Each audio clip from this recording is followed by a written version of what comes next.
네, 톡스파이크 시간입니다. 네, 4월 마지막 주죠, 지난주. 지난주에 정말 프로배구계에 좀 굵직굵직한 이슈들이 좀 많이 있었습니다.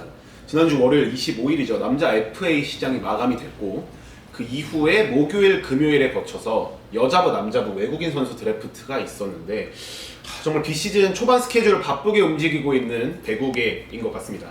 이번 시간에는 남자부 FA 시장에 대해서 한번 그 결과에 대해서 이야기를 해보려고 하는데, 우선 이번 남자부 FA 시장에 나온 26명 중에 현대캐피탈에서 대한항공으로 이적한 김영진 선수를 제외하고 전원 25명이 원 소속 구단과 재계약을 맺게 됐습니다.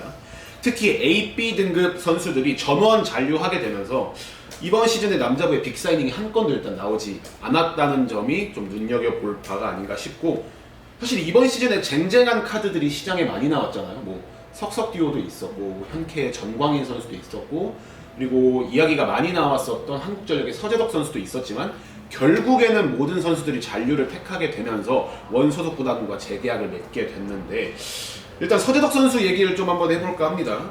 이번 시즌 한국전력을 봄백으로 이끌면서 좀 톡톡한 활약을 했었고, 많은 구단과 링크가 되면서 이적이 되는 게 아닌가에 대한 이야기들이 많이 나왔었는데 결국에는 잔류를 하게 됐어요.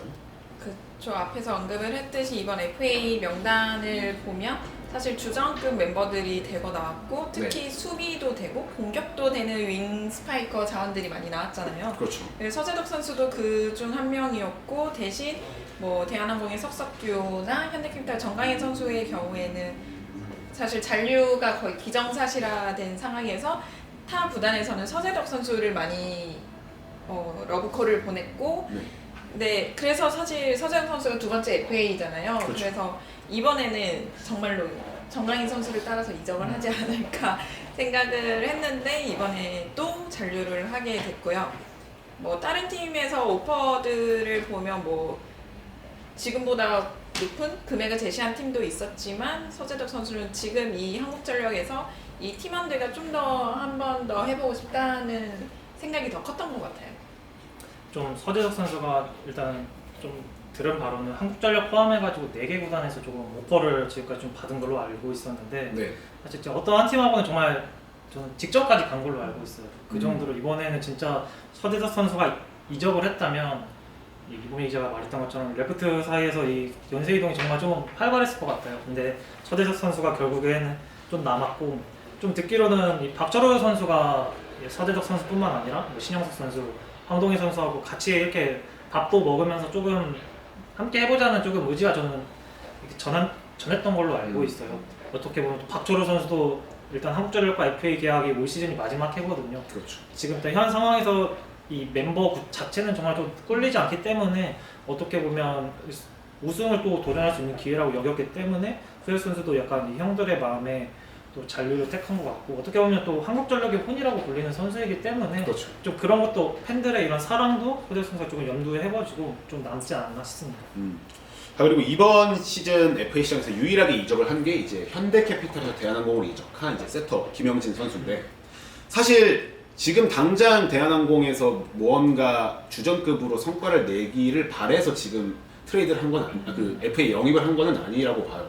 그래서 앞으로 한 선수나 뭐 유광호 선수의 이제 저번 방송에서 저희도 얘기를 했지만 제3의 세터를 장기적으로 육성하는 차원에서 영입을 한 카드가 아닌가 싶은데 어떻게 생각하시나요?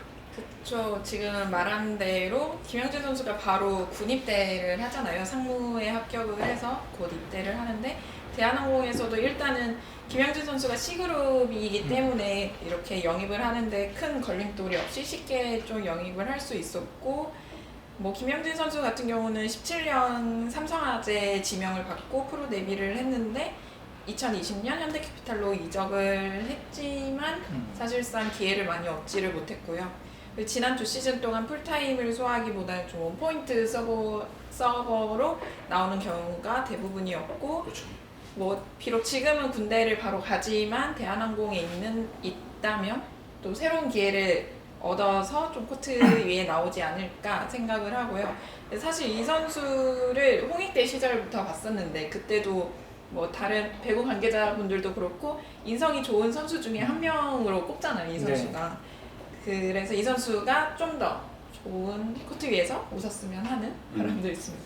네, 김영진 선수가 삼성화재 보여준 이 활약상에 비해 현대캐피탈에서 보여준 활약상이 좀 적긴 했지만 이 가능성 있는 세터라는 것은 누구나 좀 알고 있는 사실이고 이 대한항공이 어떻게 보면 이제 영입한 이유는 딱 하나인 것 같아요. 유강훈 선수랑 한성훈 선수가 이제 거의 1, 2년 후면 이제 2년 후면은 한국 나이로 40이거든요. 부록이거든요. 많죠. 네, 이것을 절대 염두를 안 하고 수가 없었고 김영진 선수가 또 그때 되면은 전역을 하고 나서 이제 어느 정도 팀에 적응을 하고 그런 딱 어떻게 보면 이 교체가 딱 활발하게 이루어질 수 있기 때문에 김병희 선수를 영입을 했다고 좀 생각이 들고요.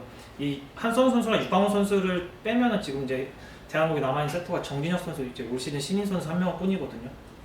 이 트레이드나 아니면 신인 드래프트 통해 가지고 보강을 하지 않는 이상 좀 세터 영입이 힘든데 이 김영진 선수가 상무에서도 어떻게 보면 또 경기력을 좀 쌓을 수도 있고 훈련도 할 수 있기 때문에 여기서 조금 더 또 발목할 만한 조금 성장을 해가지고 다시 온다면 대한항공에서 충분히 기회도 받고 충분히 더 좋은 모습을 다시 보여줄 수 있을 거라고 생각이 듭니다. 사실 선수 본인도 계속 현캐에 남아 있었다면 김명관 선수한테 밀려가지고 주전을 차지를 못했을 것 어려움이 같은데 있었죠. 네. 조금 더 대한항공으로 이적을 해서 뭐 지금 당장은 대한항공의 세터진이 탄탄하지만 좀만 버티면 이제 거기도 어떻게 보면 무주공산이 될 가능성이 높기 때문에 선수 본인에게도 경쟁력이 있는 이적이 아니냐라는 생각이 드네요. 자, 근데 이런 김영진 선수 이적을 제외하면 사실 너무 심심했다라고 표현을 할까요? 잠잠했다라고 표현을 할까요?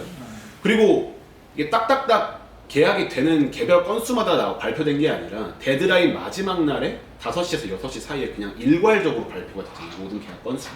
그래서 좀 어느 때보다 어떻게 보면은 팬들 입장에서는 가슴을 졸이게 됐던 FA 시장이었던 것 같고 또 어떻게 보면은 소식을 계속 접할 수가 없으니까 조금 지루한 감이 없지 않아 있었다고도 볼 수 있었는데 왜 이렇다고 생각하세요? 일단은 뭐 선수를 데려오고 싶어도 뭐 선수가 잔류 의지가 강하다면 어쩔 수 없이 뭐 잔류를 하는 상황도 있었지만 뭐 대부분은 A그룹 선수를 데려오려면 엄청난 보상이 따르잖아요. 일단 보호 선수도 5명이기 때문에 이 FA로 데려온 선수까지 포함해서 5명을 묶으면 너무 뺏긴다는 생각이 큰 그쵸. 거죠. 구단 입장에서. 주전급 한 명은 그쵸. 무조건 뺏기는 네. 그림이니까. 그런 위험을 감수하더라도 이 선수를 데려올 것이냐 했을 때 그럴 만한 그렇게 위험을 안고 영입할 수는 없다는 구단이 좀 부담감이 컸고 그리고 제도적으로도 사실 이제 올 시즌부터 남자부도 여자부처럼 연봉을 공개하잖아요. 그렇죠. 뭐 여자부보다는 많은 58억 1천만 원으로 적지 않은 금액이지만 이 금액을 또 샐러리 캡에 또 맞춰야 하는 상황이기 때문에 좀 공개하는 거에 대해서 좀 더 조심스럽게 좀 FA를 준비를 하고 마무리를 했던 것 같습니다. 사실 셀캡이 좀 큰 것 같아요. 이런 세세한 연봉들을 맞춰가지고 그거에 따라서 플랜을 세워야 됐다 보니까 좀 함부로 무언가를 실행할 수 없었던 입장이 있었던 것 같은데. 뭐 셀러리 캡도 어떻게 보면 조금 뭐 조정을 하면 좋겠지만 조금 예전부터 이제 이야기가 많이 나왔던 게 약간 보호 선수인 것 같아요. FA 영입 선수 포함해가지고 또 이 보호 선수를 해야 되다 보니까 이게 보호 선수까지 포함을 하면은 이 주전급에서는 진짜 2명을 거의 한두 명은 무조건 제외를 해야 되는 순간이 오거든요. 그렇죠. 그러다 보니까 이 팀에서도 이 보호 선수를 생각을 절대 안 할 수가 없으니까 조금 이게 조금 FA 시장에서 좀 재미가 반감되지 않나 싶기도 하고 조금 손을 보는 것도 사실 하나의 방법인 것 같아요. 예전부터 좀 많이 나왔던 게 뭐 FA 선수나 아니면 그 팀에서 나온 FA 선수는 뭐 보호 명단에 이렇게 잡더라도 내 먹지를 않거나 아니면 이게 제외를 할 수 있다거나 아니면 좀 보호 선수 조금 더 늘려가지고 그렇죠. 조금 이제 이 주전급대로 더 잡을 수 있는 그런 것들을 좀 준다던가 해야 조금 이제 영입 시도도 하고 이적 시도도 한 선수들이 해볼 텐데 그렇지 않는 이상 이 이동 재미는 앞으로도 조금 더 이런 재미는 좀 나오지 않을 것 같고요. 사실 트레이드를 제외하면 이제 선수들의 이적도 조금 많이 줄어들 것이고 좀 이것은 어떻게 하면 조금 더 팬들에게 재미를 줄 수 있을지는 조금 더 고민을 해봐야 되지 않을까 싶습니다. 그러니까 사실 그래서 이번 삼성화재와 우리카드의 이 빅트레이드 3대5 트레이드가 성사된 것도 이런 말씀하셨던 취지의 어떤 일맥상통하는 부분이 있는 것 같아요. 그래서 이번에 FA 마감되고 나서 26일 바로 다음 날에 이제 3대5 트레이드라는 정말 거의 쉽게 할 수 없는 빅 트레이드가 성사가 됐는데 이제 우리카드가 미드블로커 하현영 선수를 비롯해서 리베로 이상욱 그리고 윙스파이커 류윤식, 세터 홍기선, 이호건을 내주고 삼성화재에서 세터 황승빈과 이승원 그리고 윙스파이커 정성규를 받아오는 트레이드를 성사시켰는데 많은 분들이 황승빈의 우캄류에 주목을 하고 계신 것 같아요. 사실 삼성화재에서는 이제 노재욱을 중심으로 스쿼드를 꾸려 나가겠다는 마인드로 황승빈을 내준 것 같고, 근데 반면 우카는 기존에 주전을 뛰고 있던 하승우가 이번에 4억 원 보장 금액 4억 원으로 새로 FA 계약을 맺었단 말이에요. 이 상황에서 이제 주전급에 달하는 세터를 한 명 더 데려오게 됐는데 이렇게 되면 좀 경쟁을 붙이고자 하는 의도인 걸까요? 경쟁을 뭐 붙이고자 하는 의도일 수도 있고, 어떻게 보면 이제 두 선수가 이 단신축에 조금 속하거든요. 이것을 어떻게 보면 신영철 감독님께서 이 하승우 선수도 잡긴 했지만 이 하승우 선수도 이제 군입대를 해야 되잖아요. 그렇죠. 군입대도 염두를 해서 한 영입일 수도 있고, 아니면은 진짜 뭐 만약일 수도 있지만 트레이드가 또 여기서 더 이 우리카드 내에서 다른 구단과 또 트레이드가 또 일어날 수도 있다. 저는 약간 이렇게 생각이 좀 드는데, 사실 우리카드와 삼성화재 이런 트레이드는 이제 뭐 보조할 나왔지만 역대 최다 인원 트레이드잖아요. 그렇죠. 막 방금도 말씀하셨다시피 핵심은 좀 황승빈 선수인데, 황승빈 선수가 대한항공 시절부터 주전으로 뛰지는 못했어도 이 잠재력과 이 패스 능력이 좀 뛰어난 선수로 이제 평가를 받았었고, 이제 네. 지난 시즌 삼성화재에서는 이제 주전으로서도 경험을 하면서 이제 더 성장을 했는데, 이제 신영철 감독님의 말에 따르면 이 황승빈 선수가 센스도 있고 이 토스 정확성도 있다고 말씀을 하신 거 보니까 좀 황승빈 선수에게 어느 정도 기대를 갖고 있는 것 같고, 사실 신영철 감독님께서 하승우 선수를 키운 건 맞아요. 하승우 선수가 신영철 감독님 밑에서 성장한 것도 맞은데, 그렇죠. 사실 좀 아직까지는 좀 불안한 면도 없지 않아 있어요. 준 플레이오프에서도 사실 봤지만 마지막에 이 2단 연결을 잘못하면서 이 다우디 선수에게 넘어간 것도 좀 많이 아쉬웠었고, 그렇죠. 그 외적인 부분에서도 조금 흔들리면 좀 기복 있는 모습이 좀 나오다 보니까 좀 아쉬움을 남겼었는데, 좀 이 황승빈 선수가 옴으로써 이 하승우 선수가 더 이 마음을 더 잡고 더 한번 해볼 수 있겠다는 좀 약간 그런 동기부여가 좀 될 수도 있겠다는 생각이 들고요. 좀 그리고 이 트레이드는 우리 카드로서 좀 변화를 좀 줄 시기라고 저는 조금 판단을 했어요. 일단 하윤영 선수가 가긴 했지만 국가대표 센터 이제 김재희 선수가 있고, 유망주 이상현 선수가 아무래도 좀 주전을 두 선수가 할 것 같아요. 이상현 선수가 원래는 이제 국군체육부대 상무 1차 전형도 합격을 하고 2차도 원래 보려고 했었지만 이제 좀 더 팀에서 더 할 수 있고 기회를 줘야겠다는 판단에서 2차 체력 측정은 이제 가지 않았다고 하더라고요.